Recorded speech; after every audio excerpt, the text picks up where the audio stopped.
काय सुरू करायची का?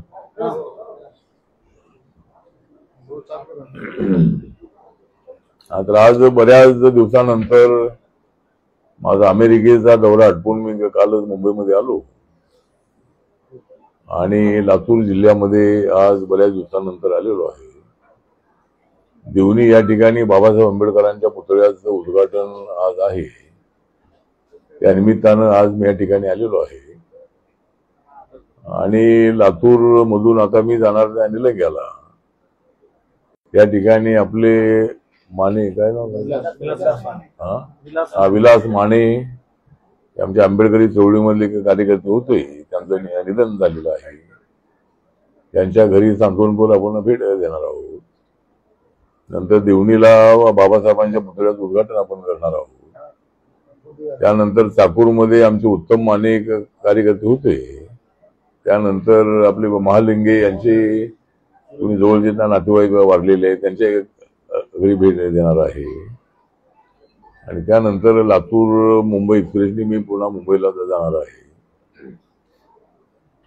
तर यावर्षी पहिल्यांदाच मी 14 एप्रिलला अमेरिकेमध्ये होतो आणि युनायटेड नेशन मध्ये बाबासाहेब आंबेडकरांच्या जयंतीचा समारोह त्या ठिकाणी होता. आणि परमनंट मिशन ऑफ इंडिया हे एक न्यूयॉर्कमध्ये मोठं ऑफिस आहे आपल्या गव्हर्नमेंट ऑफ इंडियाचं, परमनंट मिशन ऑफ इंडिया. आणि त्यांनी युनायटेड नेशनच्या बिल्डिंगमध्ये बाबासाहेब आंबेडकरांची जयंती ठेवली होती आणि मला त्या ठिकाणी बोलावलं होतं. त्यानंतर आपल्या इंडियन कौन्सिलेट जी आहे त्या कौन्सिलेटमध्येही न्यूयॉर्कमध्ये मला बोलवलं होतं. तिथे जयंती साजरी करण्यात आली. त्यानंतर दिलीप मस्के एक आहेत आपले आंबेडकराईट बिझनेसमॅन आहेत तिथले, ते जालना जिल्ह्यातले राहणारे आहे. त्यांनी त्या ठिकाणी एक जयंतीचा समारोह ठेवला होता. आणि तिथल्या पंजाबी लोकांनी लॉंग आयलंडमध्ये न्यूयॉर्कमध्ये एक वैशाखीचा प्रोग्राम ठेवला होता. त्या निमित्तानं अमेरिकेमध्ये 4-5 दिवस मी होतो. आणि अमेरिकेमध्ये एक आनंदाची गोष्ट ही आहे की न्यूयॉर्क जी कमिशनरेट आहे आपली कॉर्पोरेशन जी आहे त्या कॉर्पोरेशननी 14 एप्रिलला आंबेडकर डे म्हणून जाहीर केला. आणि त्याचं एक पत्रक मला त्यांनी दिलं आणि बाबासाहेब आंबेडकरांची चर्चा त्या ठिकाणी चांगली होती आहे. त्या ठिकाणी एक बाबासाहेब आंबेडकर 1913 मध्ये कोलंबिया विद्यापीठामध्ये शिकण्यासाठी गेले होते आणि सयाजी महाराज गायकवाड यांनी त्यांना स्कॉलरशिप दिली होती. त्या स्कॉलरशिपवरती 3-4 वर्ष अमेरिकेमध्ये होते. आणि कोलंबिया विद्यापीठामध्ये एक लेहमन लायब्ररी आहे, लेहमन लायब्ररी. त्या ठिकाणी बाबासाहेब आंबेडकर तिथं त्या लायब्ररीमध्ये बसायचे आणि अर्धा पावाचा तुकडा खाऊन ते त्या ठिकाणी 18 तास अभ्यास करत होते. पुस्तकं ते अनेक चाळायचे. आणि 22 वर्षाचं वय असणारे डॉक्टर बाबासाहेब आंबेडकर नंतर झाले. पण ते त्या ठिकाणी एवढा प्रत्येक पान ते चाळायचे आणि आपल्या समाजाला कसा न्याय दिला गेला पाहिजे, जाती व्यवस्था संपुष्टात आणण्यासाठी काय करणं आवश्यक आहे, दलित सवर्णांना जोडण्यासाठी काय कोणत्या मिशनची आवश्यकता आहे, अशा अनेक. त्यानंतर आपली देशाची इकॉनॉमी कशी असली पाहिजे, अनेक विषयांची पुस्तकं ते वाचायचे. आणि त्यामध्ये गर्वाची गोष्ट ही आहे की लाखो विद्यार्थ्यांनी त्या कोलंबिया विद्यापीठामध्ये शिक्षण घेतलेलं आहे. पण फक्त डॉक्टर बाबासाहेब आंबेडकरांचा अर्धपुतळा त्या ठिकाणी आहे. आणि ज्या वेळेला मी अमेरिकेमध्ये जातो त्यावेळेला 2000 मध्ये डॉक्टर माईसाहेब आंबेडकरांच्या बरोबर पहिल्यांदा मी अमेरिकेत गेलो होतो 25 वर्षापूर्वी. आणि त्या पुतळ्याचं उद्घाटन करताना मी त्या ठिकाणी उपस्थित होतो. तर अशा पद्धतीनं बाबासाहेब आंबेडकरांचं जे महत्व आहे हे अत्यंत मौलिक असं महत्व आहे. महाराष्ट्र सरकारने सुद्धा बाबासाहेब आंबेडकरांनी ज्या संविधान दिलेलं आहे या संविधानामध्ये राजेंद्र प्रसाद यांच्या अध्यक्षतेखाली संविधान सभा होती पंडित जवाहरलाल नेहरू त्यामध्ये होते आणि बाबासाहेब आंबेडकर ड्राफ्टिंग कमिटीचे चेअरमन होते आणि ते 26 अलीपूर रोड या ठिकाणी दिल्लीमध्ये राहत असताना दिवसभर झालेल्या सर्व चर्चेचा जो वृत्तांत आहे किंवा जो ड्राफ्ट आहे तो ड्राफ्ट ते रात्र जागून ते तो ड्राफ्ट बनवत होते. स्वतःच्या प्रकृतीकडे त्यांनी लक्ष तेवढं न देता आपला जो देश आहे, ज्या देशामध्ये 7-8 धर्माचे लोक राहतात, 18 भाषेचे लोक राहतात, 6,000 पेक्षा जास्त जातीचे लोक राहतात, त्या लोकांना एकत्र बांधणं हे अत्यंत अवघड होतं. पण बाबासाहेब आंबेडकर आणि घटना समितीने त्यामध्ये एक मजबूत असं संविधान आपल्या देशाला दिलेलं आहे. ज्या देशामध्ये संविधानामध्ये 1 मॅन 1 वोट 1 व्हॅल्यू हे तत्व त्यामध्ये अंगीकारलेलं आहे. आणि देशाचा राष्ट्रपती असो की प्रधानमंत्री असो की मंत्री असो की खासदार असो, आमदार असो किंवा आम आदमी असो, सफाई मंजूर असो, सर्वांच्या मताला एक किंमत अशा पद्धतीचं एक स्ट्रॉंग संविधान देण्याचं काम संविधान सभा आणि बाबासाहेब आंबेडकरांनी केलेलं आहे. आणि 26 नोव्हेंबर 1949ला बाबासाहेब आंबेडकरांनी ड्राफ्टिंग कमिटीचे चेअरमन म्हणून या संविधानाचा ड्राफ्ट जो आहे हा ड्राफ्ट त्यांनी राजेंद्र प्रसाद आणि पंडित जवाहरलाल नेहरूंना दिल्यानंतर त्यांच्या तोंडातून उद्गार निघाले होते की डॉक्टर आंबेडकर आपणच या घटनेचे खरे शिल्पकार आहात. आणि त्यामुळं बाबासाहेब आंबेडकर संविधानाचं नाव आलं त्या ठिकाणी जरी संविधान सभा असली तरी बाबासाहेब आंबेडकरांचं नाव संविधानाच्या समोर येत आहे. आणि नरेंद्र मोदी देशाचे प्रधानमंत्री झाल्यानंतर त्यांनी 26 नोव्हेंबर हा जो दिवस आहे हा संविधान दिवस म्हणून देशभर पाळण्यात आणून केलं.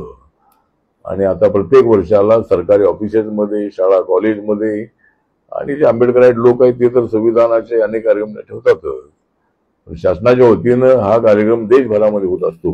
आणि 26 नोव्हेंबर या दिवसाची आठवण नरेंद्र मोदींच्या काळामध्ये त्यांनी केली आणि बाबासाहेबांच्या नावाने संविधान दिन संपूर्ण देशामध्ये पाळला जातो.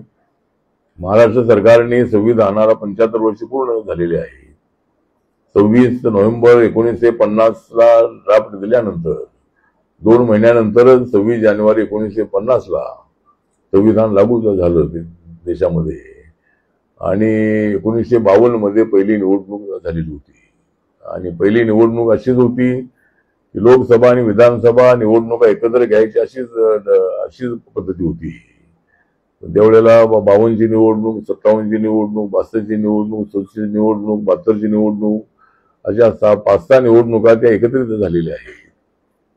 त्यामुळे पण नंतरच्या काळामध्ये काय अनेक पक्षांची सरकार आल्यामुळं कुणी पाठिंबा काढला, कुणी पाठिंबा दिला, कुणी अशा पद्धतीनं पुढे अनियमित आलेले आहे. पण नरेंद्र मोदींचं व्हिजन असं आहे की निवडणुका सारख्या येऊन देशाचा खर्च जो आहे तो वाढतो आहे, म्हणून 1 नेशन 1 इलेक्शन अशा पद्धतीची नरेंद्र मोदींची भूमिका आहे. त्याच्यामध्ये व्यक्तिगत स्वार्थाचा किंवा असा विषय अजिबात नाही आहे किंवा एनडीएचा किंवा भाजपच्या फायद्याचा विषय अजिबात नाही आहे. उलट देशाची इकॉनॉमी अजून डेव्हलप व्हावी आणि देशाचा रेव्हेन्यू जो आहे तो फक्त निवडणुकीमध्ये सारखा खर्च न होता तो लोकांच्या डेव्हलपमेंटसाठी व्हावा, म्हणून 1 नेशन 1 इलेक्शनची भूमिका नरेंद्र मोदींची आणि आमच्या एनडीए सरकारची आहे. आणि लवकरच त्याच्यावर चर्चा होणार आहे. सर्व पक्षांची मतं घेऊन आपण आपलं सरकार त्यावेळेला निर्णय असं घेऊ शकतं. एकतर नरेंद्र मोदींच्या काळामध्ये बाबासाहेबांचे अनेक स्मारक पूर्ण झालेले आहेत. 26 अलीपूरला सुंदर स्मारक झालेलं आहे. डॉक्टर आंबेडकर इंटरनॅशनल सेंटर उभं झालेलं आहे जनपथ रोडवरती इंडिया गेट जवळ. त्यानंतर मुंबईमध्ये MMRDच्या वतीने शापूरजी पालनजी यांना हे काम दिलेलं आहे. आणि NTCCची 12.5 एकर जागा जी आहे, ज्या जागेची किंमत 3,600 कोटी रुपये आहे, ती जागा या स्मारकाला दिलेली आहे. आणि त्या ठिकाणी जवळजवळ 1200-1300 कोटी रुपये खर्च करून जागतिक लेवलचं बाबासाहेबांचं मोठं स्मारक चैत्यभूमीच्या बाजूला त्या ठिकाणी होत आहे. आणि 1-1.5 वर्षामध्ये त्याचं लोकार्पण सोहळा होईल आणि माननीय नरेंद्र मोदी साहेब त्यामध्ये उपस्थित राहतील. तर त्याचं जे काम आहे ते राम सुतार यांना दिलेलं आहे. आणि बाबासाहेबांचा पुतळा जो आहे तो 350 फुटाचा, फाउंडेशन 100 फुटाचं, असा 450 उंच असणारा पुतळा तिथं भव्य प्रमाणात अरबी समुद्राच्या बाजूला उभा राहणार आहे. आणि या पुतळ्याची उंची जी आहे ही उंची न्यूयॉर्कमध्ये मी आता जाऊन आलो, त्या ठिकाणी स्टॅच्यू ऑफ लिबर्टीपेक्षाही जास्त उंच पुतळा आहे.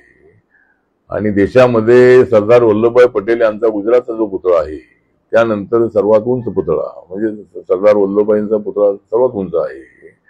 त्यानंतर बाबासाहेब आंबेडकरांचा पुतळा हा तेवढा उंच आहे.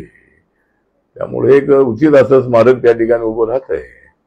आणि आम्ही सरकारमध्ये आहे, या सरकारमध्ये मी नॅशनल डेमोक्रेटिक अलायन्सच्या सरकारमध्ये माझा पक्ष आहे.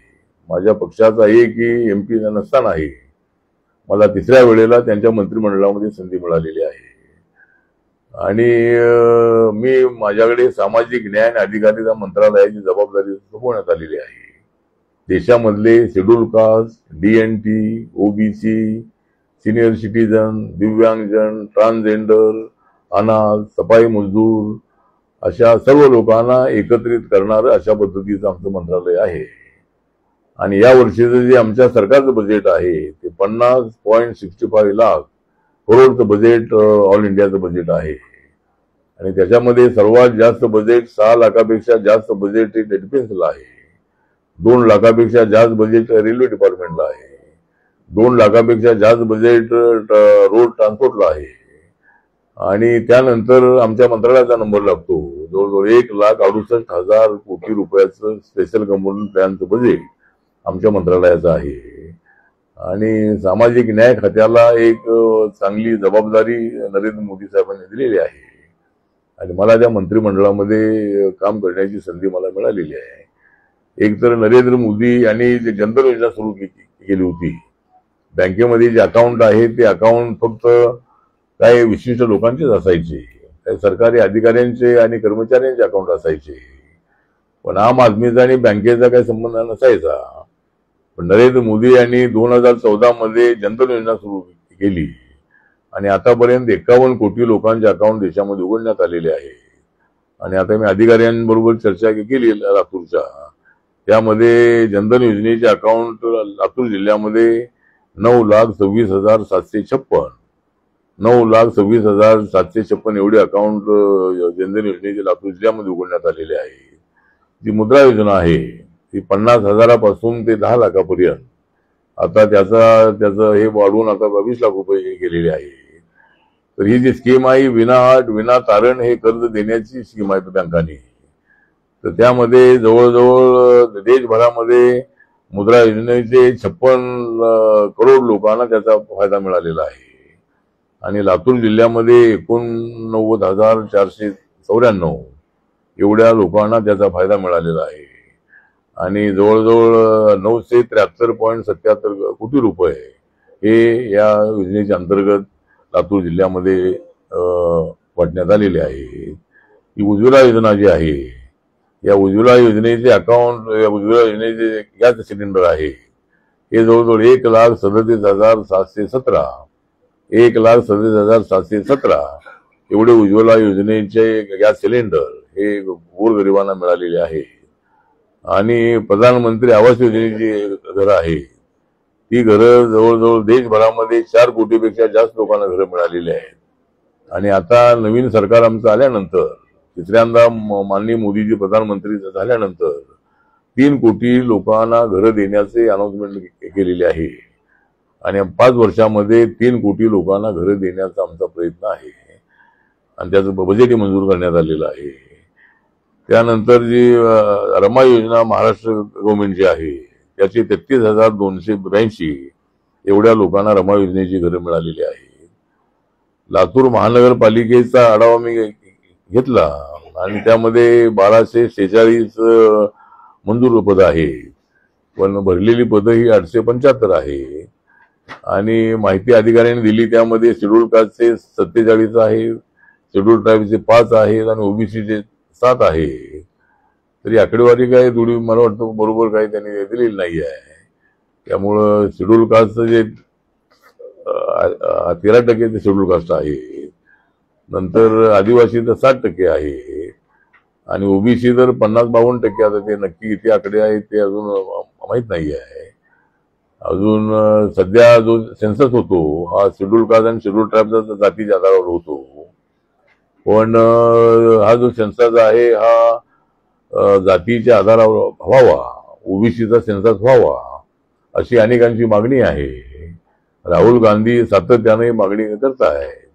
त्यांचं सरकार असताना मात्र त्यांनी त्यांनी तेवढ्याला काय सेन्सस सगळ्या जातींचा ओबीसीचा काही केला नाही. आता मात्र ते आग्रह करत आहे. पण सरकारची अडचण अशी आहे की आर्टिकल 17 प्रमाणे जाती व्यवस्था नष्ट केलेली आहे, संपवण्यात आलेली आहे. त्यामुळे सरकारची अडचण टेक्निकल अशी आहे की जातीच्या आधारावर सेन्सस करायचा म्हटलं तर जाती व्यवस्थापन नष्ट केलेली आहे किंवा संपवलेली आहे.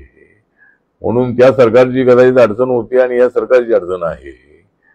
पण माझ्या पक्षाच्या वतीनं माझी मागणी अशी आहे आणि मी पार्लमेंटमध्ये अनेक वेळेला मागणी केलेली आहे, लोकसभेत असतानाही केलेली आहे, आता राज्यसभेत असतानाही केलेली आहे की फक्त ओबीसीचा सेन्सस न होता सगळ्या जातींचा सेन्सस होणं अत्यंत आवश्यक आहे. त्यामुळं मराठा समाजाची पॉप्युलेशन किती आहे, मुस्लिम किती आहेत, त्यानंतर ब्राह्मण किती आहेत, त्यानंतर ओबीसी किती आहेत, याची आकडेवारी जी परफेक्ट आकडेवारी आहे ही आकडेवारी आपल्याला मिळेल. आणि आमच्या सरकारने आता सध्या रिझर्वेशन जे आहे हे 15% शेड्यूल कास्टला आणि 7.5% रिझर्वेशन हे ट्रायबलला आणि 27% आरक्षण हे ओबीसीला, असं 49.5% आरक्षण पूर्वी होतं. आता आमच्या सरकारने 10% आरक्षण इकॉनॉमी विकर सेक्शनला दिलेलं आहे. आणि त्याच्यामध्ये एससी एसटी ओबीसी मध्ये न येणाऱ्या जाती आणि धर्म, त्यामध्ये मुस्लिम असे आहेत, ख्रिश्चन आहेत, हिंदू आहेत, जैन आहेत किंवा पारशी आहेत, लिंगायत आहेत, तर या सर्व धर्माच्या लोकांना ज्यांचं उत्पादन इयरली 8 लाखाच्या आतमध्ये आहे अशा लोकांनाच रिझर्वेशनचा फायदा देण्याची स्कीम आहे. आणि ओबीसीच्या आरक्षणाला सुद्धा क्रिमिनलची पद्धत लागू करण्यात आलेली आहे. 8 लाखाच्या आतमध्ये ज्यांचं उत्पादन आहे त्याच मुलांना मुलींना कॉलेजमध्ये किंवा शिक्षणामध्ये आणि नोकऱ्यामध्ये रिझर्वेशन मिळतंय. तर ते आता ती 8 वाढवावी अशी मागणी आहे. त्यामुळे 12 लाखाची मागणी आहे. त्याचा विचार नक्कीच सरकार करतंय. आणि या रिझर्वेशनचा विषय हा माझ्या मंत्रालयाचा विषय आहे. त्यामुळं आम्ही इकॉनॉमी विकर सेक्शनला जे आरक्षण दिलेलं आहे त्याच्यामध्ये मुस्लिम समाजाला त्याचा फायदा आहे. माझं मुस्लिम समाजातल्या लोकांना नम्र निवेदन आहे की ज्या योजना मी आता सांगितल्या, जनधन योजना, आवास योजना, उज्ज्वला योजना, मुद्रा योजना, आयुष्यमान भारत योजना, आता आयुष्यमान भारत योजनेचे जे अकाउंट आहे, आयुष्यमान भारत योजना जी आहे ही एका फॅमिलीला एका वर्षाला मेडिकल ट्रीटमेंटसाठी 5 लाख रुपये देण्याची स्कीम आहे. तर त्या स्कीमच्या अंतर्गत आतापर्यंत 4 कोटीपेक्षा जास्त लोकांना त्याचा फायदा मिळालेला आहे. आणि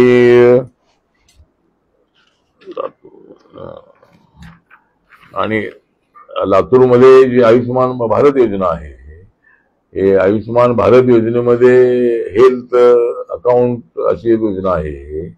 त्यामध्ये 14,20,000 लोकांना त्याचा फायदा मिळालेला आहे.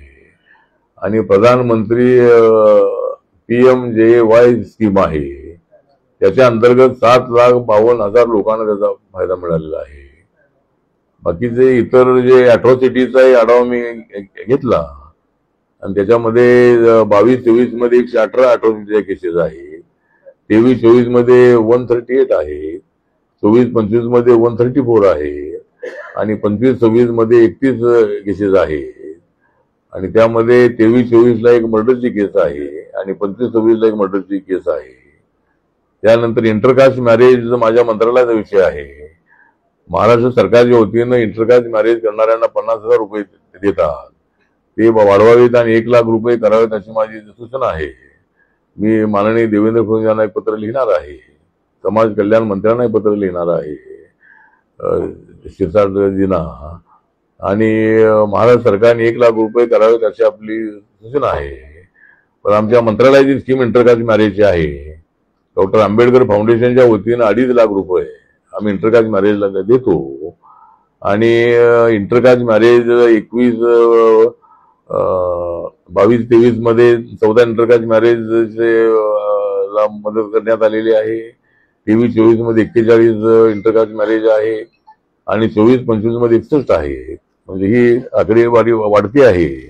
ही गोष्ट अत्यंत चांगली आहे. म्हणजे इंटरकास्ट मॅरेज आहे देशामध्ये जवळजवळ 2-2.5 लाखापेक्षा जास्त इंटरकास्ट मॅरेज प्रतिवर्ष होतात आणि समाज आता जवळ येतो आहे. बाबासाहेब आंबेडकर ज्या वेळेला शाळेमध्ये ते शिकायचे त्यावेळेला त्यांना स्कूलमध्ये आतमध्ये जाता येत नव्हतं. ते स्कूलच्या बाहेर बसायचे. एवढी अनटचॅबिलिटी होती. पण आता समाजामध्ये बदल होतो आहे.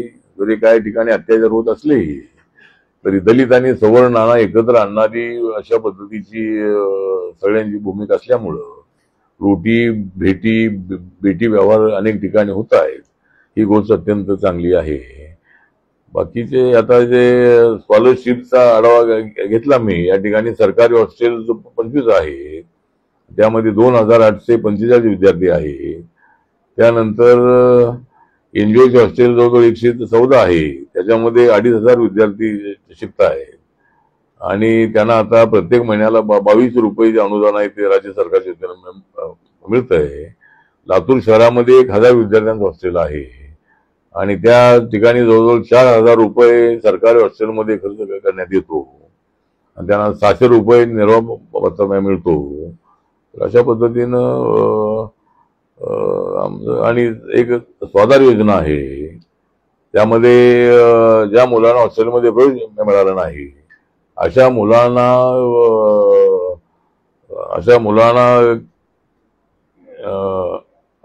38,000 रुपये आणि 41,000 रुपये एवढी रक्कम त्यांना देण्याची स्कीम आहे.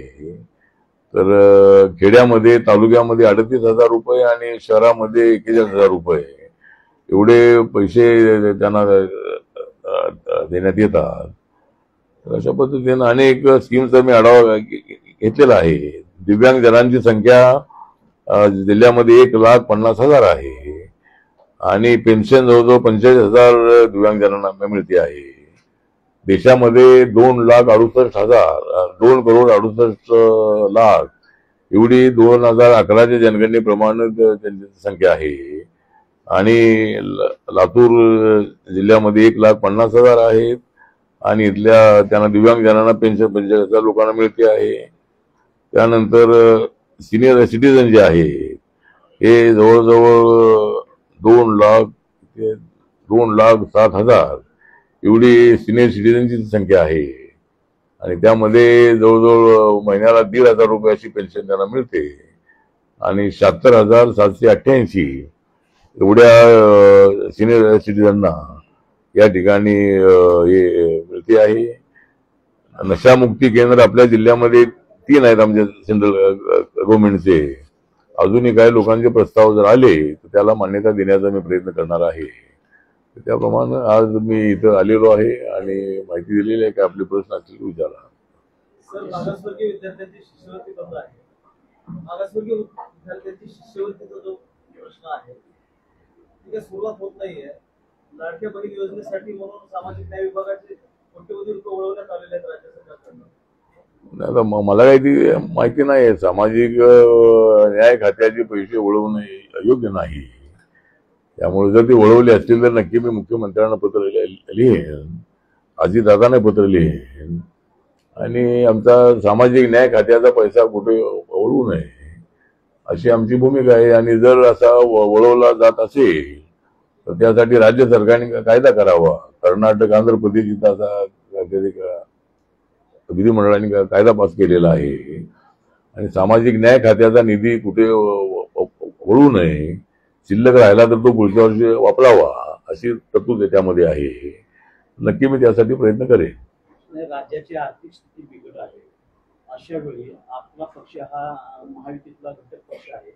कधी राज्य सरकार आपला सल्ला मागते का किंवा आपण देता का आणि त्याचा नाही, माझा सल्ला घेतल्याशिवाय सरकार चालणं अशक्य आहे. त्यामुळे माझा सल्ला जो आहे तो माझा एक जरी आमचा मंत्री त्यामध्ये नसलाही आरपीआयचा एक मंत्री असायला हवा होता, कारण आरपीआयची भरभरून मतं या विधिमंडळामध्ये आपल्या विधानसभेमध्ये मिळालेली आहे. लोकसभेमध्ये काही तेवढी मतं मिळाली नव्हती. कारण संविधान बदलणार, आरक्षण जाणार हा मोठा प्रचार होता. पण विधानसभेला 237 जागा आमच्या महायुतीच्या निवडून आलेल्या आहे. त्यामुळं सल्ला देवेंद्र फडणवीस, अजितदादा, आपले एकनाथ शिंदे, अजितदादा पवार सगळेच माझे मित्र आहे. आणि ज्या ज्या वेळेला मी काही सूचना केलेल्या त्या त्या मान्य करतात. आणि राज्याची परिस्थिती बिकट आहे, गोष्ट खरी आहे. लाडक्या बहिणींना जे 1500 रुपये म्हणजे एका वर्षाला 18,000 रुपये एवढे पैसे देण्याची स्कीम चालू आहेच आहे.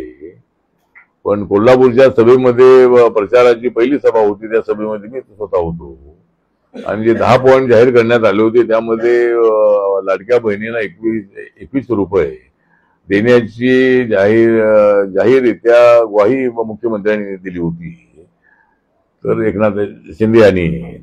तर आता माननीय मुख्यमंत्री देवेंद्र फडणवीस यांनी जाहीर केलेलं आहे की आम्ही 21 रुपये देण्यापासून आम्ही काय म्हणजे दूर जातोय असं नाही आहे. त्यांना 21 रुपये देण्याचे आमचा शब्द आहे.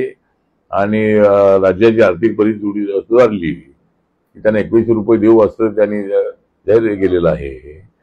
त्यामुळं सरकार जे आहे आर्थिक अडचणीमध्ये आहे, पण अजून आपला कसा रेव्हेन्यू वाढला पाहिजे, सर्वसामान्य लोकांना त्याचा त्रास होऊ नये, आणि या पद्धतीनं प्रयत्न चालू आहे. आर्थिक परिस्थिती सुधारेल का? नाही, आर्थिक परिस्थिती जर सुधारेल, कारण आर्थिक परिस्थिती सुधारण्यासाठीच आम्हाला 70 लोकांनी बसवलेलं आहे. त्यामुळं नाही, वाढवून मागाल म्हणजे जनता जे मान्य करेल ते आम्हाला मान्य आहे. आम्ही पुढची 5 वर्षे आम्ही सत्तेवर येण्याचा प्रयत्न करणारच आहोत. पण त्याच्यासाठी काय तो विषय नाही, जो लोक मान्य करतील ते. चला बोला. 2-3 दिवस 4-5 दिवसापूर्वी आपण बौद्धविहारला जाऊन आला. बौद्धविहारला जाऊन आला. बौद्धविहाराचं मंदिर जे आहे महाविहार बौद्धांच्या ताब्यात त्यांच्याबद्दल आंदोलन सुरू आहे. आता तो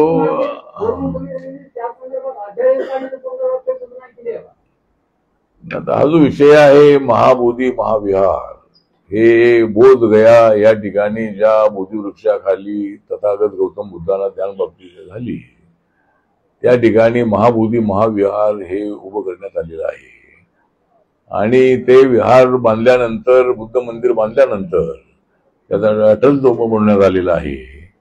त्याच्यामध्ये बिहार विधानसभेचा कायदा आहे की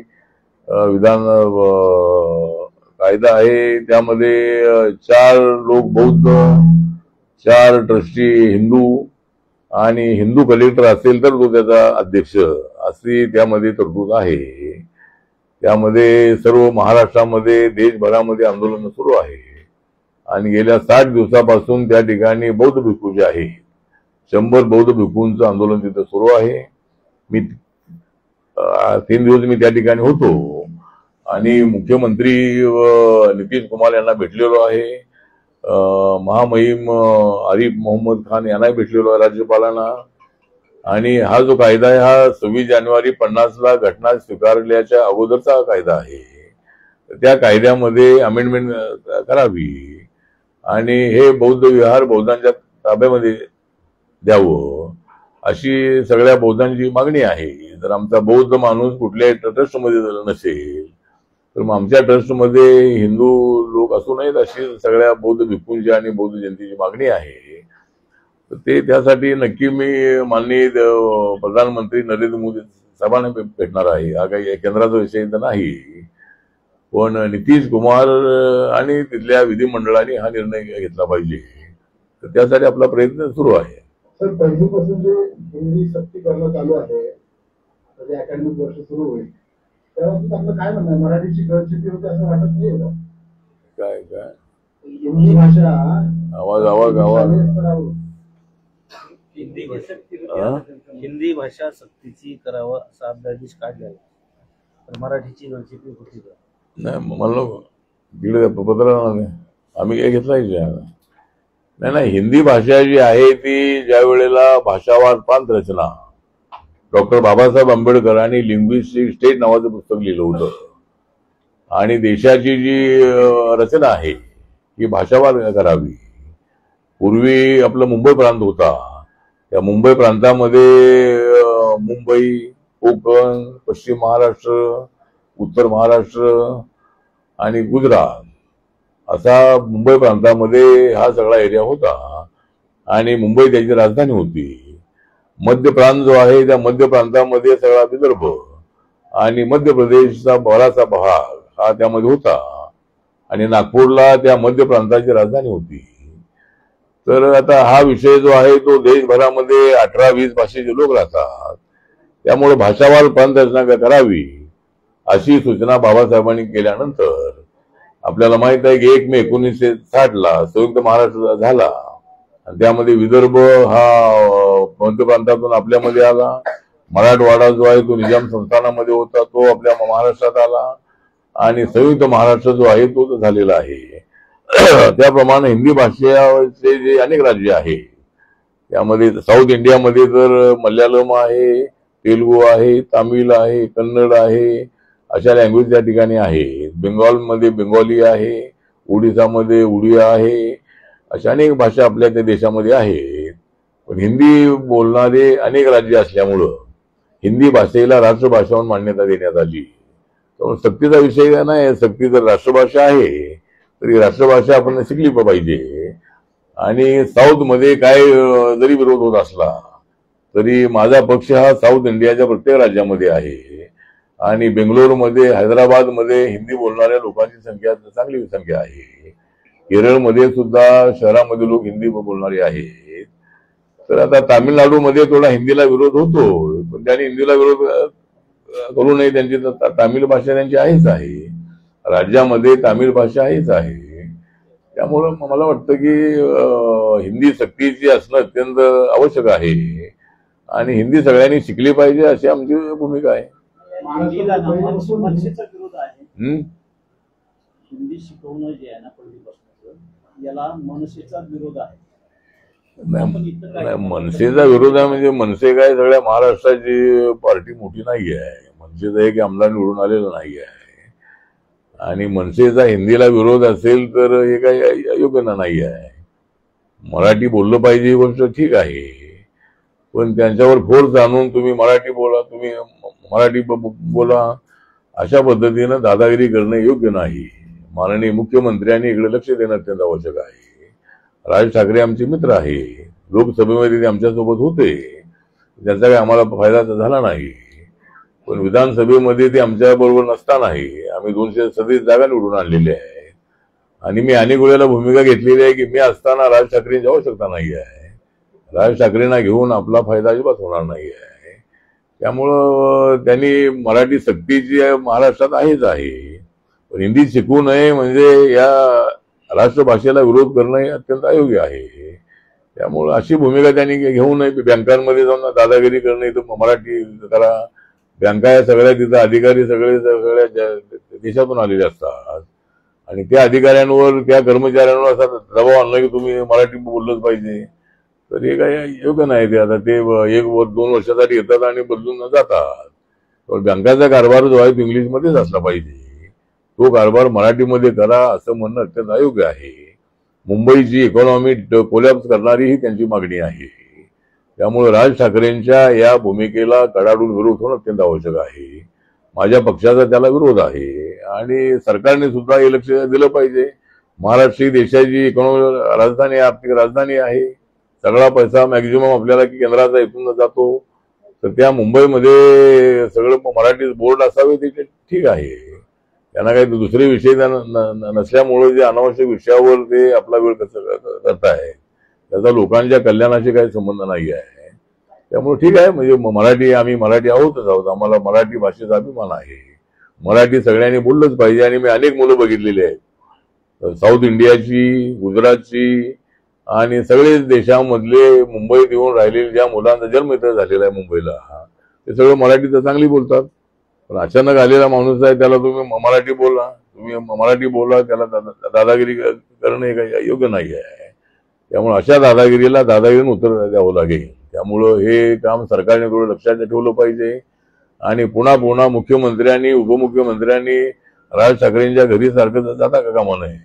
की आमच्या घरी एकदा येत नाहीत आणि तिकडे मात्र अनेक वेळेला जातात. त्यामुळं आमच्या घरी येण्याचा विषय नाही आहे, पण ठीक आहे, नाही, मित्र म्हणून जायला हरकत नाही आहे. मी त्यांच्या मुलाच्या लग्नाला गेलो होतो. कधी कधी राज ठाकरेंचा फोन मला येतो. त्यामुळं राज ठाकरे आमचे मित्र आहेत. ते महाराष्ट्रातले अत्यंत लाडके आणि अत्यंत चांगले इव्हेंट मॅनेजमेंट करणारे चांगले नेते आहेत. त्यांच्या सभांना प्रचंड गर्दी होते, पण मतं मिळत नाही. ती गोष्ट खरी आहे. सभांना गर्दी असते. तर ठीक आहे, तर ते एक नेते म्हणून त्यांच्याबद्दल माझं मत अजिबात नाही. ते अत्यंत चांगले नेते आहेत, पण अशा भूमिका घेऊन महाराष्ट्राचं नुकसान करू नये असं आपलं मत आहे. हिंदी राष्ट्रीय भाषा आहे का राजभाषा आहे? हा, हिंदी राष्ट्रीय भाषा आहे का राजभाषा आहे? नाही, राजभाषा तर आपली मराठी आहे. 22 राजभाषा. नाही, राजभाषामध्ये हिंदी पण आहे, पण हिंदी राष्ट्रभाषा आहेच ना आपली. हिंदी राष्ट्रभाषा आहे आणि राजभाषा सुद्धा आहे. अनेक राज्याची ती भाषा आहे. महाराष्ट्रामध्ये महिला पहिलीपासून सक्रिय चालू आहे. पहिली चांगली सक्ती करणं जे महाराष्ट्र शासन आता करणार आहे त्याला तुम्ही फेवरमध्ये आहात? नाही, काय मला ऐकायला नाही. पहिलीपासून हिंदीची सक्ती करणं चालू आहे. त्याच्या फेवरमध्ये तुम्ही आहात? नाही, 1ली ते 10वी म्हणजे आता हिंदी तर आपल्या सगळे मुलं बोलतातच. आमच्या गावामध्ये खेड्यामधल्या महिला इंग्लिश पण बोलतात.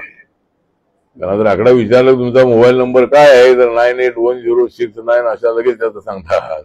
त्यामुळं हिंदी जी आहे ती सक्तीचा विषय तर नाही आहे, पण हिंदी भाषा ही सगळ्यांना यायला हरकत नाही आहे. एक विषय जो आहे तो हिंदी भाषेचा असायला हरकत नाही आहे. त्यामुळे मराठीवर त्याचा काही परिणाम होण्याचा प्रश्न नाही आहे.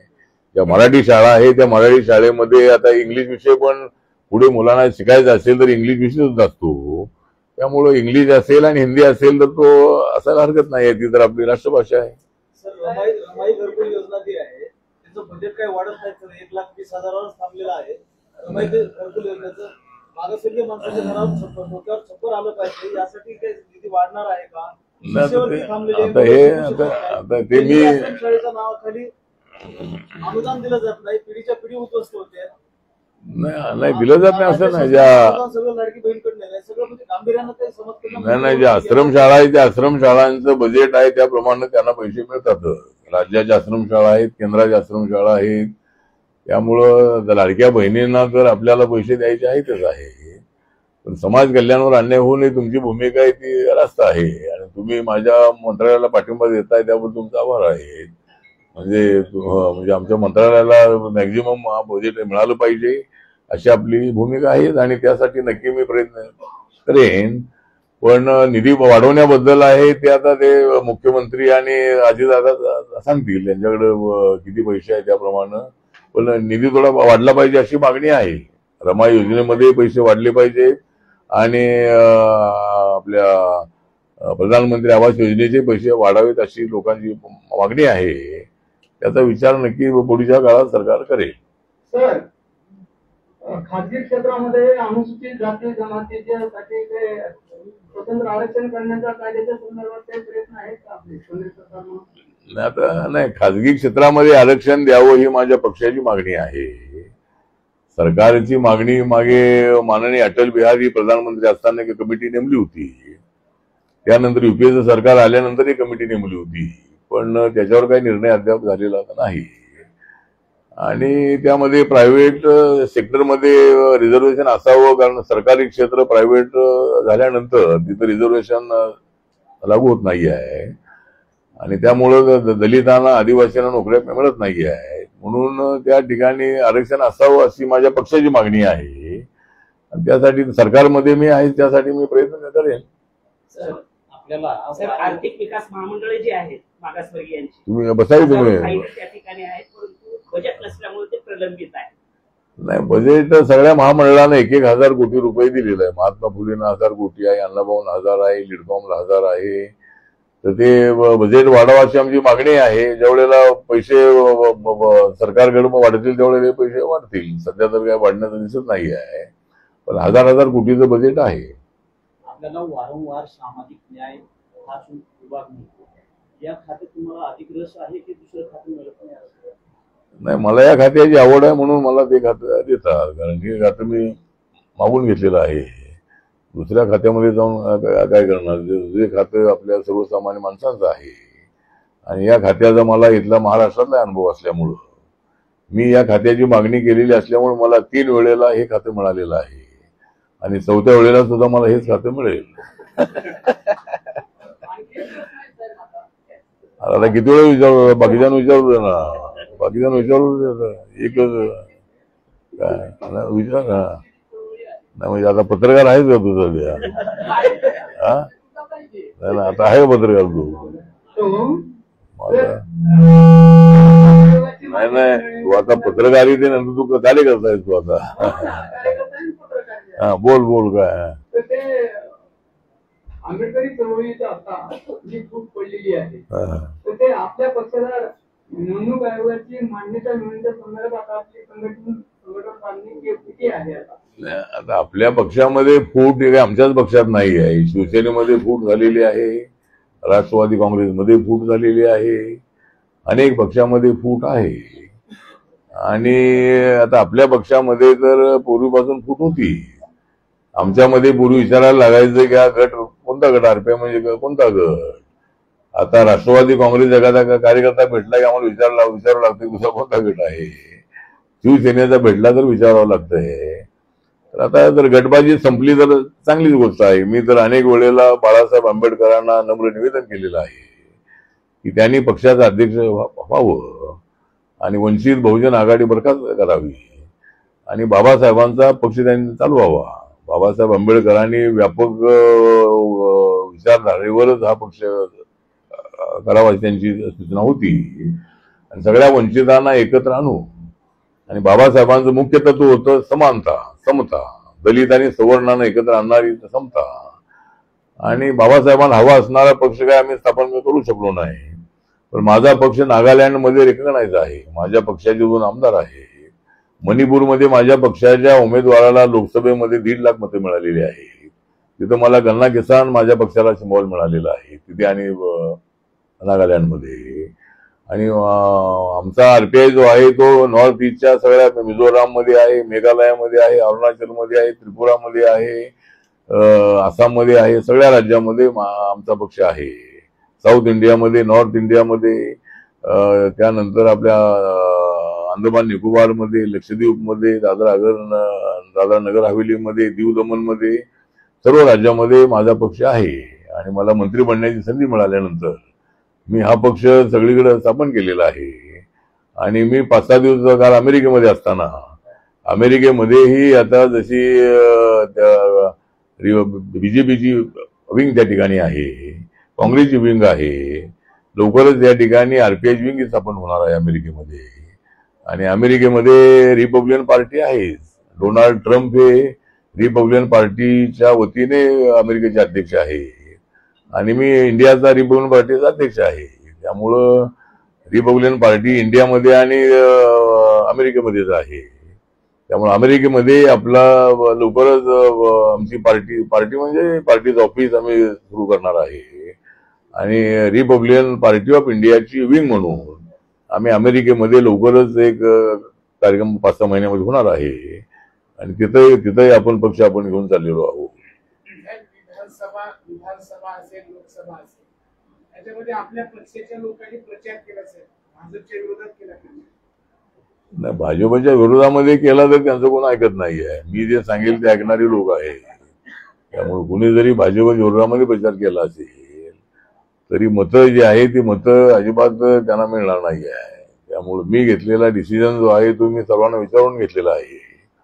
भाजप सेनेबरोबर जायचं की नाही हे गंगाधर पानसवणे, कृष्णा किरवले, ऋषिकेश कांबळे किंवा अशा अनेक साहित्यिकांबरोबर चर्चा करून, आपल्यासारख्या पत्रकारांबरोबर चर्चा करून, माझ्यासोबत मला मोठं बनवण्यामध्ये ज्यांचा हिस्सा आहे, वाटा आहे, त्यांची चर्चा करून हा डेमोक्रेटिक पद्धतीने हा मी निर्णय घेतलेला आहे की मला एकट्याला मंत्री बनण्यासाठी काय मी हा निर्णय घेतला नाही. आणि मी ज्यांच्यासोबत जातो त्यांना सत्ता मिळते, त्या बदल्यामध्ये मला मंत्रिपद मिळते. त्यामुळं मला तर थोडंच माहित होतं की इकडे बीजेपीला पाठिंबा दिल्यावर लगेच बीजेपी सरकार येणार आहे, काँग्रेसला पाठिंबा दिल्यावर काँग्रेस सरकार येणार आहे. मी ज्यांना पाठिंबा देतो महाराष्ट्रामध्ये त्यांना सत्ता मिळते आणि मी ज्यांच्या विरोधामध्ये उभा राहतो त्यांना सत्ता मिळत नाही आहे. महाराष्ट्रातल्या राजकारणाचा अनुभव आहे. आमच्या कुठल्या एखाद्या कार्यकर्त्याने काही प्रचार बीजेपी केला असेल तरी मी त्यांच्यावर कारवाई अजिबात करत नाही आहे, कारण ते जातात आणि लगेच परत येतात. त्यामुळं कोणाच्या विरोधाचा विषय नाही आहे. पण ठीक आहे, सगळे माझे सहकारीच आहेत. काही ठिकाणी टेक्निकल अडचणी असतात, त्यावेळेला उमेदवार विचारत नाही, पक्ष विचारत नाही. मग सगळ्याच पक्षामध्ये ही परिस्थिती असते, बाबा आम्हाला विचारलं नाही म्हणून आम्ही तिकडे गेलो नाही. त्यामुळे त्याची काही अडचण नाही आहे. प्रकाश आंबेडकरांना तुम्ही सल्ला दिलाय की तुम्ही वंचित आघाडी डिझॉल्व करा, बरखास्त करा. त्यांचा आम्ही म्हणजे त्यांनी जर सांगितलं की तुम्ही तुमचा पक्ष बरखास्त करा, तर तुमचा पक्ष बरखास्त करून त्यांच्यासोबत जाल. नाही, माझा पक्ष बरखास्त नाही, माझा बाबासाहेबांचा पक्ष आहे. रिपब्लिकन पक्ष बरखास्त करणं हे अजिबात माझ्या जिंदगीमध्ये मी करणार नाही. मी रिपब्लिकन, माझा समाज रिपब्लिकन आणि माझ्या अंगात शेवटचा थेंब असेपर्यंत मी रिपब्लिकन म्हणूनच मी जगणार आहे. पण मी लवकर मरणार नाही. त्यामुळं आपण म्हणताय त्या बाबासाहेबांचा पक्ष चालवायचा आहे. माझा पक्षाऐवजी माझा आठवले मला नाही लागल्याने तो अरेस्ट करावा लागलेला आहे. रिपब्लिकन पक्षाचा ऐक्य होत असेल तर दोघे साहेबांकडे असणारा जो रिपब्लिकन पार्टी ऑफ इंडिया आहे, तर त्या नावाने आम्ही सगळे एकत्र येऊ शकतो. आम्ही पूर्वी एकत्र आलो होतो, 4 खासदार आमचे होते.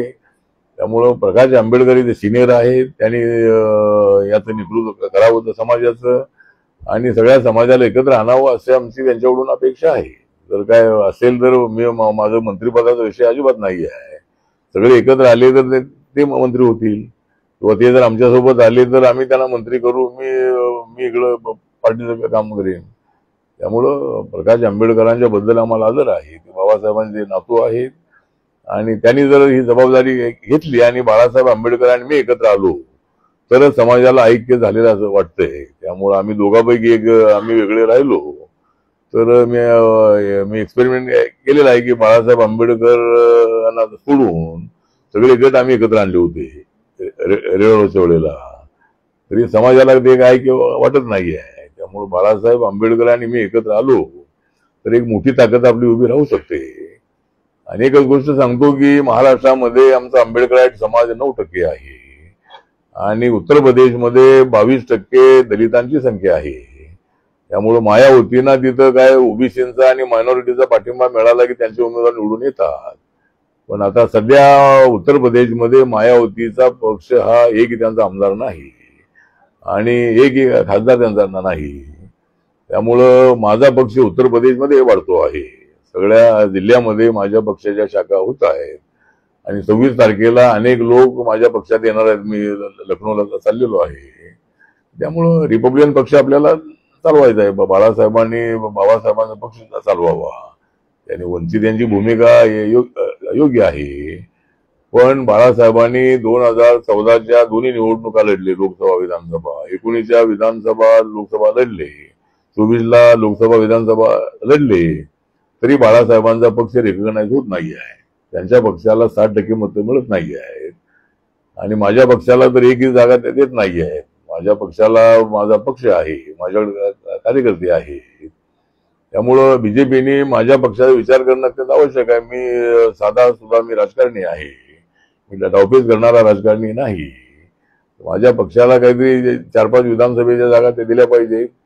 मी लोकसभेला जागा मागत होतो, मला शिर्डी जागा द्या. माझी राज्यसभा होती, माझी आता 26 पर्यंत राज्यसभा आहे. पण लोकसभेमध्ये मला तिकीट जर शिर्डी दिलं असते तर नगरची जागा निवडून आली असती. त्यामुळे त्या दोन्ही जागा तिथं पडल्या जागा. त्यामुळं माझा पक्ष आहे हे लक्षात त्यांनी ठेवावं. त्यांना आपला पक्ष चालवायचा आहे, त्यांना आपले कार्यकर्ते सांभाळायचे आहेत. त्याचे माझ्याकडे जे कार्यकर्ते आहेत त्यांना सत्तेचा हाव अजिबात नाही आहे. त्यांना काही मिळालं नाही तरी ते वर्षानुवर्ष माझ्यासोबत आहे. त्यांना साधे होत नाही आहे.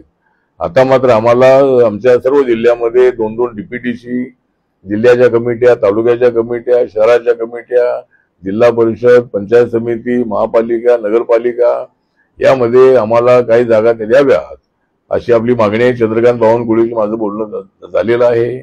माननीय देवेंद्र फडणवीस यांच्याशी बोललेलो आहे आणि रिपब्लिकन पक्षाला या जागा द्याव्यात अशी आमची सूचना आहे. आपला उपद्रव कमी झालाय, महायुतीमध्ये आपलं उपद्रव होत नाही. महायुतीला भीतीचा विषय नाही आहे, भीती वाटत नाही. तर तुम्ही थोडं लिहिलं तर त्यांना भीती वाटेल तुम्हाला. हा तुम्ही रोज दिल्लीमध्ये बसून आहेत मोदींच्या बाजूने, मग आमचं इथून लिहून तिथपर्यंत आवाज पोहोचतच नाही. तुम्हीच महत्वाचे आहेत आवाज पोहोचवण्याचे. नाही, माझ्या लक्षात आलं नाही काय. नाही मोदींच्या मोदी साहेबांच्या शेजारी आपणच आहे, पण उपद्रव आपला आहे ना तुमचाच उपयोगी ठरेल. आमच्या लिहिल्यानं उपद्रव होणार नाही. उपद्रवचा विषय नाही. आता सत्तेमध्ये किंवा अलायन्स मध्ये असल्यानंतर काय गोष्टी होतात, काय गोष्टी होत नाही आहे. आणि अचानक निर्णय बदलून त्यामध्ये काही फायदा नाही. मला आता मी दिल्लीमध्ये असल्यामुळं मला देशभर फिरण्याची संधी मिळते. माझा पक्ष सगळ्या देशाभरामध्ये वाढतो आहे. कार्यकर्त्यांची छोटी मोठी कामं होतात. त्यामुळं आपण सत्तेत आहोत. लगेच निर्णय बदलून करणार काय. इकडे निर्णय जो आहे हा निर्णय मोदींचा विकासाचा अजेंडा आहे. त्यांचा 2047 पर्यंत एक देशाला उंच ठिकाणी पोहोचवण्याचा विषय आहे. देशाची इकॉनॉमी 10 नंबरवरून 5 नंबरवर आलेली आहे. आणि पुढची मोदीजी हे 2029 पर्यंत ते प्रधानमंत्री राहणारच आहे. आणि 29 नंतर 34 पर्यंत ते राहू शकतील. आणि ते राहिले तर मी राहणारच आहे. त्यामुळं सत्तेचा विषय तर नाही आहे. पण आमचा अजेंडा आहे. जर लोकांनी आम्हाला स्वीकारलेला आहे, जर नाही स्वीकारलं तर आम्ही अपोजिशन मध्ये बसण्याची आमची तयारी आहे. पण राहुल गांधी हे नेतृत्व करण्याच्या तेवढ्या ताकदवार नेते नाहीत. आणि काँग्रेस त्यांच्या नेतृत्वाखाली वाढेल असं चित्र आम्हाला दिसत नाही आहे. वाढली तर आम्हाला आनंद आहे. त्यांना लोकशाहीमध्ये सगळ्यांना अधिकार आहे. त्यामुळं बीजेपी अनेक वर्ष सत्तेच्या बाहेर राहिलेली आहे. आता मोदीजी आल्यानंतर मात्र ते तिसऱ्यांदा प्रधानमंत्री झालेले आहेत. आणि मोदींना हरवण्यासाठी आटापिटा करण्यात आला. आणि आता आमचं सरकार होणार अशा पद्धतीच्या आलाभाका करण्यात आल्या. 2024च्या निवडणुकीमध्ये मोदी हरले नाही. आणि नंतर झालेल्या निवडणुका ज्या आहेत, हरियाणाची निवडणूक, दिल्लीची निवडणूक, महाराष्ट्राची निवडणूक, या सगळ्या निवडणुका आम्ही जिंकलेल्या आहेत महायुतीने, एनडीएने. त्यामुळं आम्हाला पुढे आता वेस्ट बेंगॉलची निवडणूक आणि बिहारची निवडणूक आहे. या दोन्ही निवडणुकीमध्ये माझा पक्ष पूर्णपणे बीजेपीला पाठिंबा देणार आहे. तेवढे माझ्या पक्षाकडे तेवढे ऍक्टिव्ह तेवढे उमेदवार नाही. त्यामुळं दोन्ही राज्यामध्ये सुद्धा सत्ता येईल अशी अपेक्षा आहे. चला ठीक आहे. चला सगळ्या पत्रकारांचा आभार. चला आभार माना. आज आठवले साहेब आपल्या लातूर जिल्ह्याच्या दौऱ्यावर आले असताना या ठिकाणी पत्रकार परिषदेचे आयोजन केलं होतं. या ठिकाणी मी जिल्हा माहिती अधिकारी कार्यालय व सर्व पत्रकार बंधू